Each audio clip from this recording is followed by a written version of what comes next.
تا حالا فکر کرده اید ظرف‌هایی که هر روز برای پخت و پز یا نگهداری غذا استفاده می کنید چقدر می توانند بر سلامت شما تأثیر بگذارند؟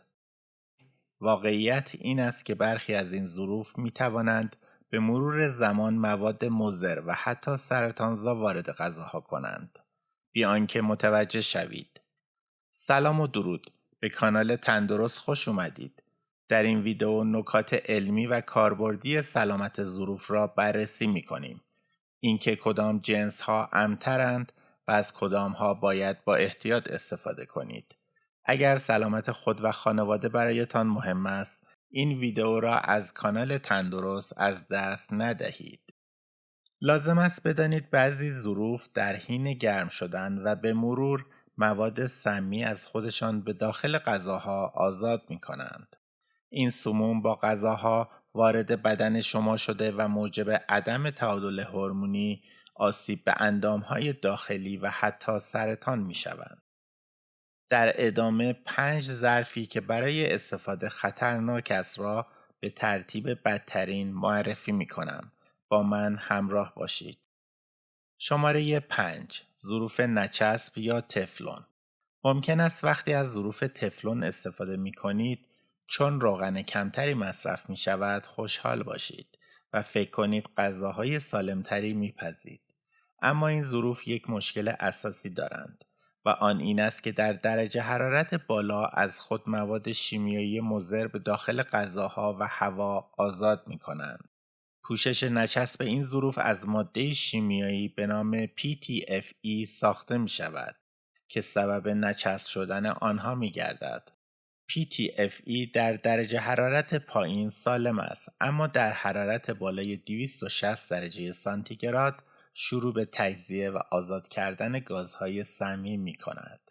تنفس این گازهای سمی سبب تب بخار پلیمر یا تفلون فلو می شود که با سردرد، لرز و تب مشخص می گردد.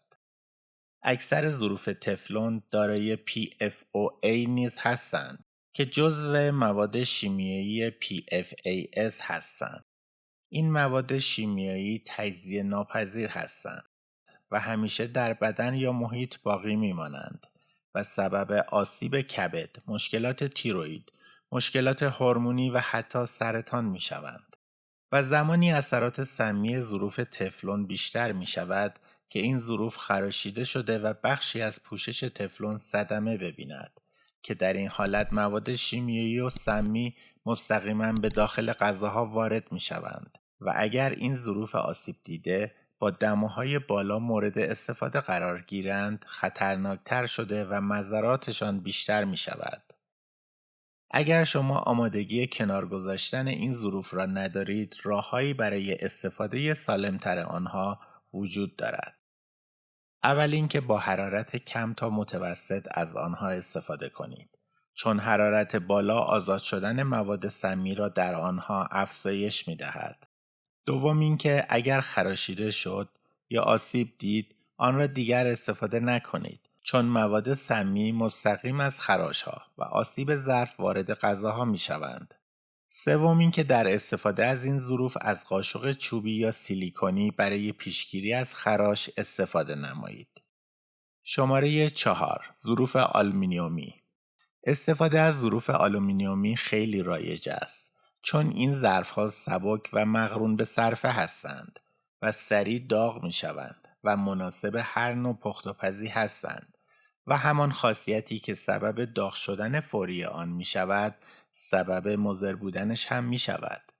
آلومینیوم یک فلز واکنش پذیر است که با هر نوع غذایی می‌تواند واکنش دهد، مخصوصاً غذاهای اسیدی و نمکی مثل گوجه فرنگی، سرکه، لیمو و نمک. وقتی که آلومینیوم داغ می شود، مقدار اندکی از آن به داخل غذاها وارد شده و به مرور سبب مسمومیت با آلومینیوم و مشکلات عصبی می گردد. تحقیقات نشان داده است که در مغز بیماران آلزایمری سطوح بالایی از آلومینیوم وجود داشته است. آلومینیوم سبب از دست دادن حافظه و عملکرد شناختی مغز می گردد.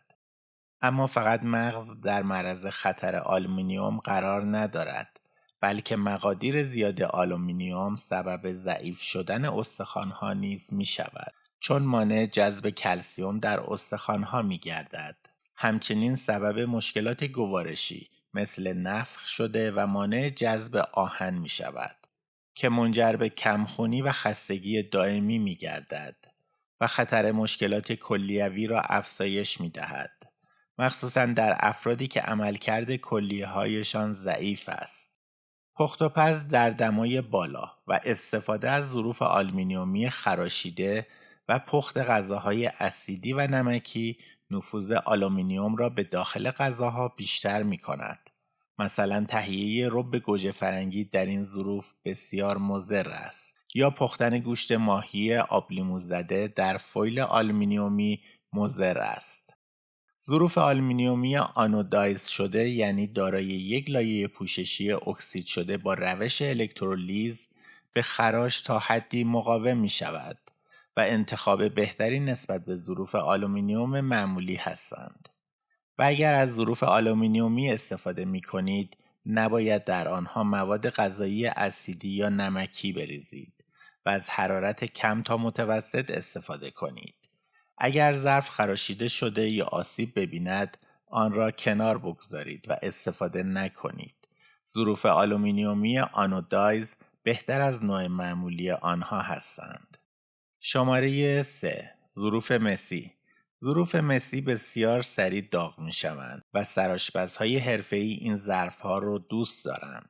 اما این ظروف اگر درست استفاده نشوند می توانند خطرات جدی سلامتی ایجاد کنند.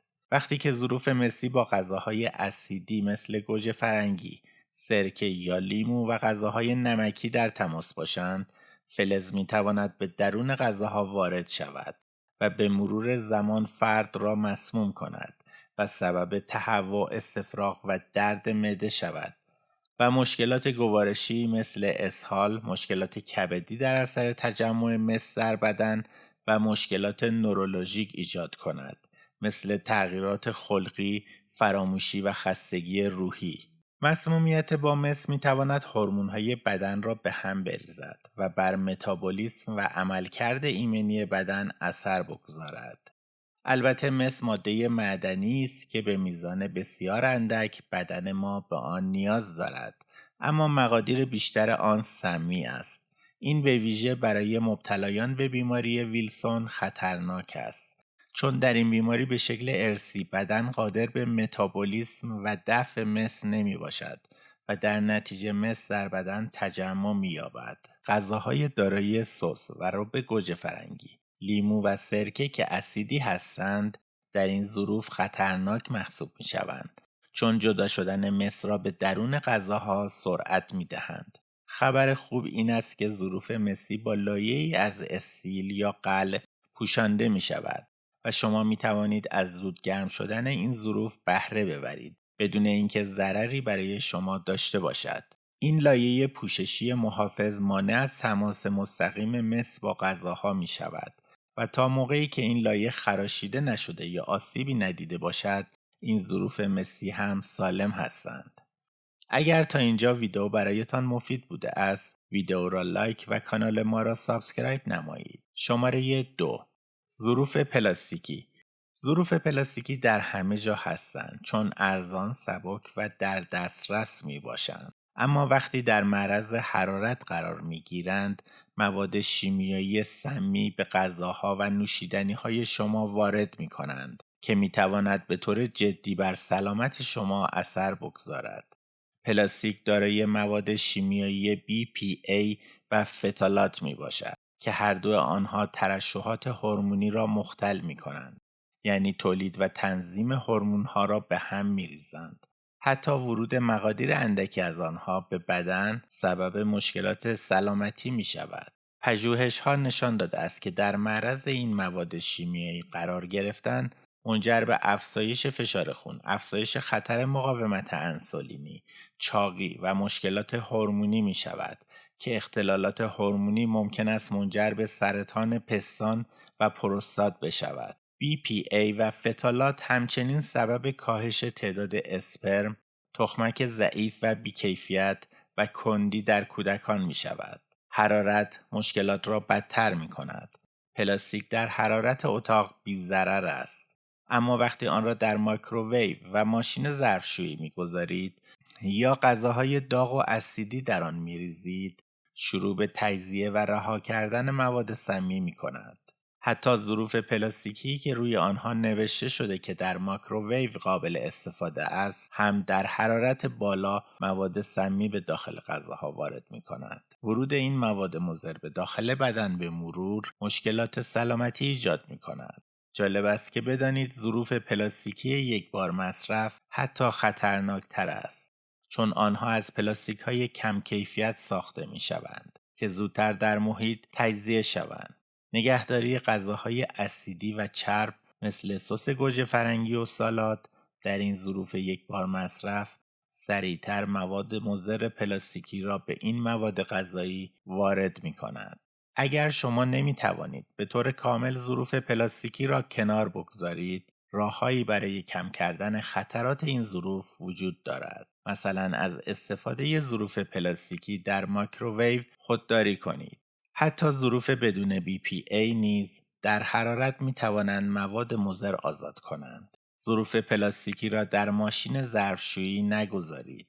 ظروف پلاستیکی خراشیده و آسیب دیده را استفاده نکنید، چون خراش و آسیب راحت تر مواد مضر را به داخل غذاها وارد می کند. غذاهای چرب و اسیدی را در ظروف پلاستیکی نگهداری نکنید، چون مواد مضر به درون این غذاها آسانتر وارد می شوند. به جای آن می توانید از ظروف شیشه‌ای و استیل استفاده کنید. ممکن است این اقدامات از نظر شما کم اهمیت تلقی شود، اما تأثیرات بزرگی در سلامت شما به همراه دارد. استفاده از ظروف شیشه‌ای و استیل سبب می شود پلاستیک کمتری به بدن شما وارد شود و مواد غذاییتان هم از کیفیت بالاتری برخوردار باشد. شماره 1. ظروف چدنی بدون لعاب. چدن قرن هاست که در آشپزخانه ها استفاده می شده است. چدن حرارت را خوب نگه می دارد و حتی آهن به غذاها اضافه می کند که می تواند برای افرادی که کمبود آهن دارند مفید باشد. اما اگر درست استفاده نشود، ممکن است سالم نباشد و سبب مشکلات پنهان سلامتی شود. وقتی شما غذاهای اسیدی میپزید، مثل غذاهایی که رب گوجه فرنگی یا آبلیمو دارند، آهن به مقدار زیاد از ظرف چدنی به داخل غذا وارد می شود که می تواند سبب مسمومیت با آهن شود که با آن هموکروماتوز می گویند. خستگی، درد مفاصل، آسیب کبد، مشکلات قلبی و حتی افزایش خطر بیماری‌های مزمن مثل سرطان و دیابت هم ممکن است در اثر هموکروماتوز ایجاد شود. اکثر مردم مقدار کم آهنی که از این ظروف به غذاها وارد می شوند را تحمل می کنند. اما اگر شما هموکروماتوز داشته باشید یا مکمل آهن مصرف کنید، استفاده از ظروف چدنی برایتان خطرناک می شود. طعم فلزی یکی از علائمی است که نشان دهنده وجود آهن بیش از حد در غذا. برای استفاده سالم از ظرف‌های چدنی، وجود لعاب در این ظروف ضروری است. لعاب یک لایه محافظ در این ظروف ایجاد می‌کند که از ورود آهن اضافی به غذا جلوگیری می‌کند. برای این کار ابتدا این ظروف را با پاک کننده ملایمی تمیز کنید. بعد با آب داغ بشورید و آن را به طور کامل خشک نمایید. سپس با روغن سرخ کردنی آغشته کنید و به مدت 1 ساعت به آن حرارت 204 درجه سانتیگراد بدهید و بعد بگذارید خنک شود. اگر می‌خواهید از ظروف چدنی بدون خطر استفاده کنید، لعاب دادن بخش مهمی از آن است و این یک پوشش محافظ برای جلوگیری از ورود آهن به غذاها ایجاد می‌کند. به عنوان جمع‌بندی و نتیجه لازم است بدانید برای پخت غذاهای اسیدی ظروف استیل و برای نچسبیدن غذاها ظروف سرامیکی انتخاب ایدئال می باشد. در کامنت ها برای ما بنویسید شما الان از چه ظروفی استفاده می کنید. آیا بعد از دیدن این ویدیو برای تغییر ظروف خود برنامه‌ای دارید؟ اگر این ویدیو برایتان مفید بوده است، آن را لایک و کانال ما را سابسکرایب نمایید. سلامت و سالم باشید تا برنامه بعد. بدرود.